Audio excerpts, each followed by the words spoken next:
என்ன நான் டீயே காரணம் டீ டீங்கிறேன். ஊத்திக்கிறேன். எதை ஊத்திக்கிறேன்? ஃபுல்லா ஊத்தணுமா?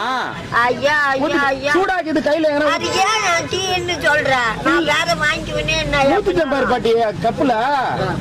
நீங்க குடிக்கிறீங்களா? நீங்க குடிச்சிட்டு அத ஃபர்ஸ்ட் நீ குடி. ஊத்திக்கிற மாதிரி ஃபுல்லா வந்தா சூடா இருக்கும்னு பாக்குறேன். நீங்க குடிக்கிறதுக்கு வாங்கினா குடிச்சிட்டு போங்கப்பா. எடு ஒரே அமகம் பண்ணாத பாட்டி. எடுத்து குடி பாட்டி, எடுத்து குடி பாட்டி. சொல்ல வேணாம்.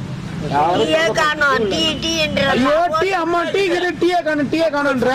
கப்புல ஃபுல்லா இருக்குது. எடு. கப்பே இல்ல, திம்மோண்டு கப்பு. திம்மோண்டு கப்பா? அதுல கால் கப்பு கூட இல்ல. எத்தனோட அந்த பானை? டேய் அந்த பாய்லர் இருக்குல்ல கொச்சி நிக்குதா? அது எத்தனோடா? அப்படியே அப்படியே கவுத்து குடிக்கும். டீயே காணோமா? இப்ப குடிக்கிறியா? அது டீ இல்லையா? சூடும் இல்ல, ஒண்ணும் இல்ல. சூடும் இல்லையா?